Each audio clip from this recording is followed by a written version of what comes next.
So I was thinking about it, and Erwin alluded to it, and I was surprised how many people were here last year, but literally 12 months ago, we were here with Erwin and Neil, and we were actually talking like, where people were saying, well, how do I diversify, what do we do? And we were explaining to people like, what we do, like Dolph said, well, how are we buying, what are we buying, why are we buying, what countries we're buying in. I explained the book and the system and everything, and I'm not doing any of that today because you can go watch it on YouTube if you want to.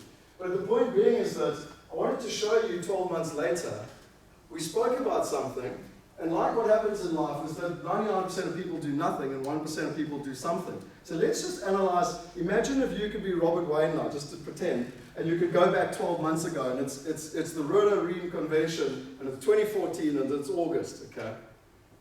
What would you do if you knew what I'm about to show you? So we bought that portfolio, $16 million, 7 medical buildings, the strongest commercial trend in the Western world because people need doctors. There's healthcare, aging population, and I can go into that huge amount of detail. People invested from 5 different continents. And what's really interesting here is that I had the privilege of dealing with some very, very sophisticated and wealthy investors. But I used to fly to Australia, and they'd go and buy medical buildings, student accommodation, shopping centers. But the minimum buy-in was $5 million US. And so I was more like the bag carrier, because I didn't have $5 million in simple terms. But at the age of 30, my logic was, whatever knowledge I can get, fantastic. So now, this portfolio, similar numbers, but the minimum buy-in was $50,000. I got to participate with the same, I'm not talking about someone else, I'm talking about myself personally, me and my wife. I got to participate with the same players, in the same deal, on the same terms, with the same voting rights, exactly the same, with $50,000 as I would have with $5 million. And when you look at what's happened in the last 12 months, and I know this, I'm not going to go into this huge amount of detail, but Michiel, who's here, I asked him yesterday very kindly just to look at it. Because I'm not saying that what happened in the last 12 months is going to happen in the next 12 months, but let's just look at it. 1067, the last time we were in this room. Today, I don't know if it's exactly this, it was yesterday, 1277. So a $100,000 investment, just on that alone, is 20% down. Then, we've added quite a lot of value to the building. We bought a building that was 80%, 81% occupied. We leased it up before we transferred. We actually managed to get one of the tenants to increase the size of their space as well. And cap rates have dropped. We bought it at a cap rate of over 8%. Cap rates have actually dropped, and we're being really conservative there at 6.5%. Because in truth, in the market at the moment, cap rates in medical, commercial in America are now trading around 5.5. So when you look at that, you look at the difference. And I say to people, okay, cool, no problem. So you didn't do anything in the last 12 months. The problem is that 12 months later, our rand is devalued 20%, and the value of the building's gone up because the cap rates are dropping. Does that make sense? So for me, this is not a fear thing or anything else. Like, I just like to look at actual facts and say, if I'd done something 12 months ago, where would I be today versus if I did it, something else 12 months ago? And I mean, ultimately, you're looking at quite a significant difference in the long term.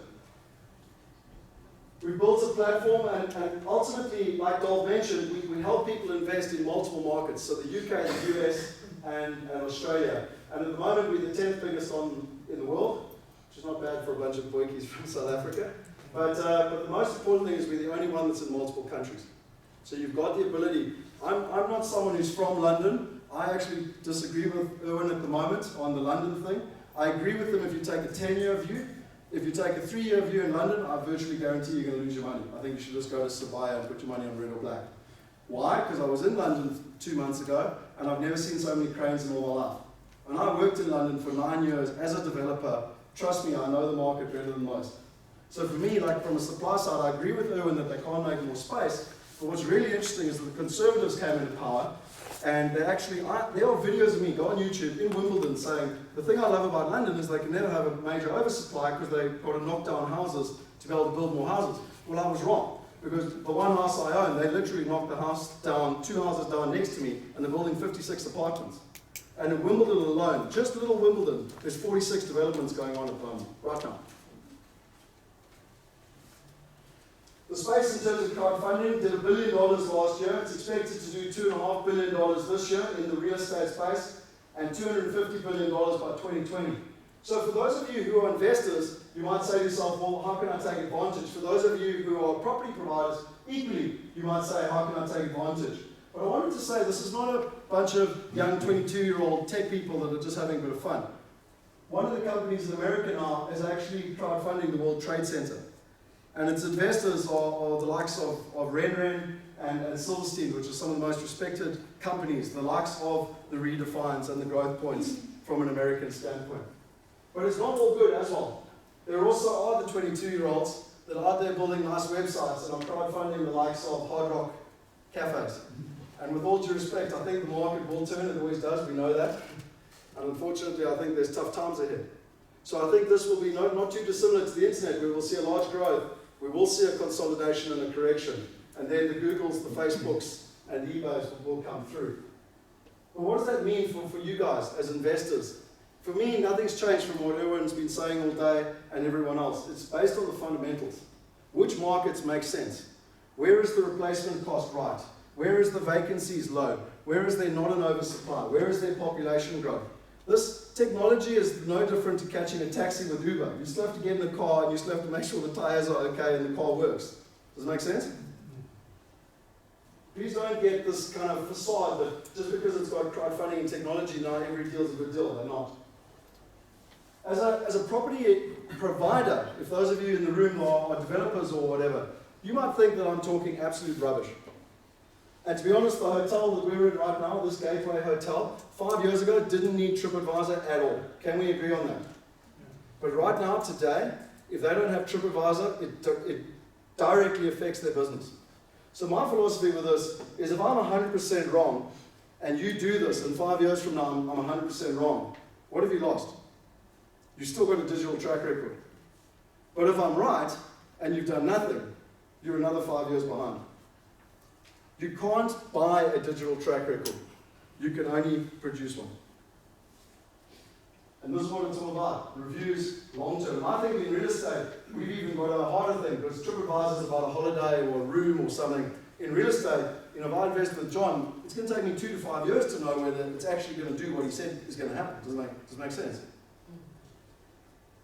And again, if you think it's just a bunch of young tech boys in Silicon Valley that are playing this game, Coca-Cola's doing it, Procter & Gamble, Nike, Chrysler, ABN AMRO, one of the biggest banks out of the Netherlands, Silverstein Properties. But what they're doing, which is brilliant, is what's called co-creation or bottom-up. Rather than us sitting with a bunch of quantity surveyors or architects and trying to decide what the future should look like, why not create the future, co-create the future with our communities? Imagine the power of how that changes. So the question I ask, and in conclusion for me, the one that I always say to people, if it's made such an impact on all these other industries, cut out the middleman, dramatically reduce the cost, dramatically increase the efficiency, and most importantly, dramatically increase the user experience, why will real estate be any different? Or banking, or insurance, or medical aid, or anything else where someone wants a service and there's someone in the middle providing the service? So what next? What do you do? Well, in my opinion, you've got 3 options. The first one is that you can do what you've always done and expect what you've always got. The second one is you can do what Kodak did, which in my opinion, you're all in that situation now because you now know about it. These two buddies, when it happens, they're still riding the Volkswagens, they didn't know about it. Now you do. So Kodak in 1996 had 96% of the camera market, 120,000 employees, and was worth $20 billion US. And guess who invented the digital camera? Kodak. And they decided not to launch the digital camera because it might affect their business. They were right. They went bankrupt in 2012. So for me, if you're in business and you truly want to succeed in the next 5 years, let alone the next 10, if you don't read a book called Bold by Peter Diamandis, and if you really want to get into the technical detail, exponential organizations, I truly think you're kidding yourself. You're trying to figure out how to make an Volkswagen go faster. Because the third option is to do what a fellow South African is doing, or Elon Musk, and using technology to change the world. He's changing transportation, he's changing space, he's changing energy. Do you know that this car, I don't know if you've seen one, it hasn't come out in South Africa for obvious reasons. Although they are thinking of bringing it out to South Africa, because everywhere else in the world, the car goes in and it parks in the garage and then it recharges itself. But in South Africa, the car will go and park in the garage and recharge the house.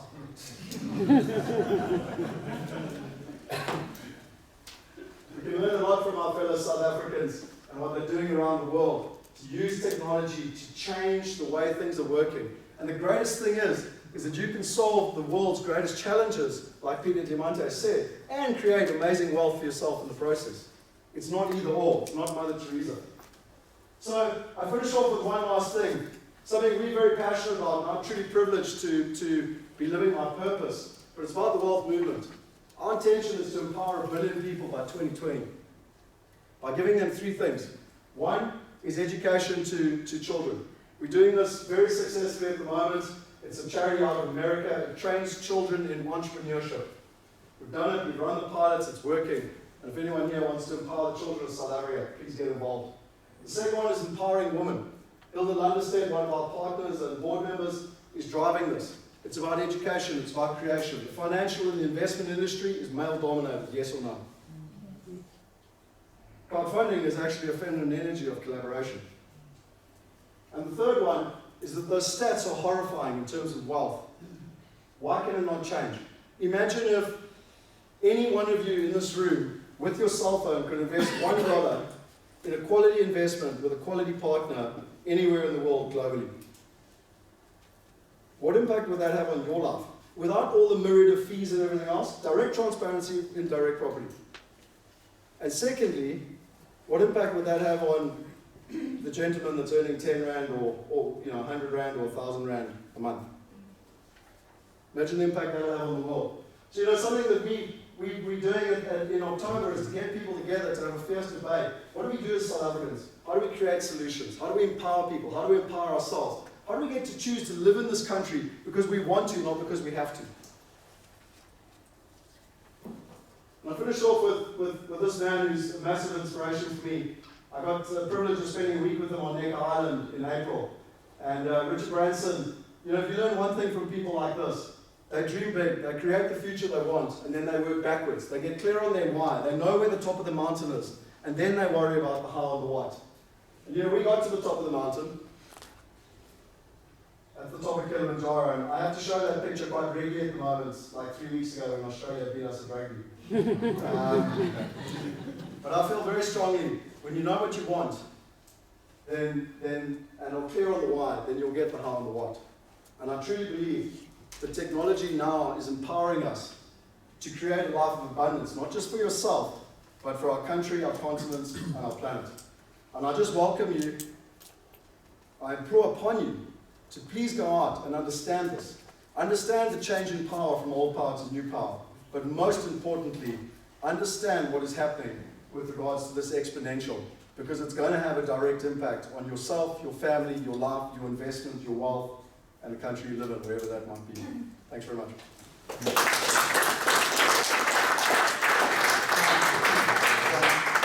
Thank you very much, Scott. I think it was very inspiring as well, in a nice positive way. I mean, after all, this conference was about opportunity, so hopefully we have opened your eyes to some opportunities. Just a little bit on Elon Musk, quite an interesting story. In South Africa, he left out when he was 17 years old. He was bullied at school. The Bryanston High, then went to Victoria Boys High, and put a plane straight through to Canada. And then from Canada, moved into the United States. And you know that many people think he made his money through PayPal and all the sales of that. You know that he got collectively more than $5 billion through tax breaks, subsidies. So in other words, he came into a brand new country and he managed to leverage with the government. He's not declared a profit in the last 10 years. He's never declared a profit. Why? Because he doesn't pay tax. So that's a whole very different strategy. And that takes a wise guy to be able to do that, to leave one country, go to another one, leverage off the US government, take that kind of money, and do the kind of things that he wants to do, which is really game-changing the world. But also, Neil, I said this morning, yeah. I'm sorry, but I need to make sure that people hear this. Like, the fact we live in South Africa, the fact we're brought up in South Africa is the greatest asset that you have. It's the greatest asset your children have. Yeah. Because Lizette summed it up perfectly for me. In Afrikaans, no means now. Okay? So like, basically when we as siphons go overseas and they go, no, no, no, like we think we must just do it. Like, nah, okay? We don't know how to take no for an answer. We live in chaos. Yeah. We're always finding solutions. Yeah. And I tell you, the future, I mean, everything, you look at all the stats, research, it's all about the emerging world. Yeah. And the guys, even Peter Diamantes, to his credit, will stand in America telling everyone else about the emerging world, but they don't live there, they don't know it, they don't understand it. And our greatest asset is we know how to succeed in this market. And I really think that you need to go away, just being able to think about that, not only for yourself, but for your kids. Yeah. But equally, personally, I don't want all my wealth tied up in one country. It doesn't matter if I live in America, I don't want it all tied up in America, for obvious reasons. Absolutely. And this morning when I showed you this clips of Kiyosaki, they were very negative, but it's very real of what's actually happening out there. But then I've got the other side of the clips which I haven't shown you. And it's a lot longer, but there's not enough time for you to show that. But I will put it online. And in fact, you can take action. There's a lot of positive things you can do that you can take control of, even though there is going to be a crash, to make yourself crash-proof. And one of them is to actually learn greatly what happened in Zimbabwe. And that is such a lesson in terms of what the people did. How did they react? Where did they move? What did they do when they lost everything? I mean, we're talking numbers, 6 trillion. 6 trillion, I think, is about, I think it's 16 noughts or something like that. That's the kind of inflation rate that they had in that country. And also without being negative. Yeah. If you haven't planned, Yeah. do you know that in 1999 Zimbabwe was the best economy in Africa and by 2001 was the worst economy on the planet? Yeah. So unfortunately, by the time stuff's happening, it's too late. I mean, you've got to pre-plan. Like it just, Yeah. and that's what I think Robert Kiyosaki was trying to say then. Yeah. Great. So, ladies and gents, any questions? Any more questions for Scott? Any more comments? Anything? Have you had a good day? Yes. Has it been really good? Yes. To go away with some opportunities? Has it been fantastic? Well, thank you very much, Durban. You've been an absolute wonderful audience. I wish you all the best and successful investing. All the best going forward. And thank you very much to Erwin, to Scott. Thank you for your sponsorship. I think without this, we're now going up to Johannesburg. We've got a full day event tomorrow. So if you know people there in Johannesburg, please encourage them to come along. We're in Bloemfontein on Friday. And we know It's going to be a struggle for me coming from Durban. well, most of them are in the shop, luckily. Thank you very much, everybody. Thank you.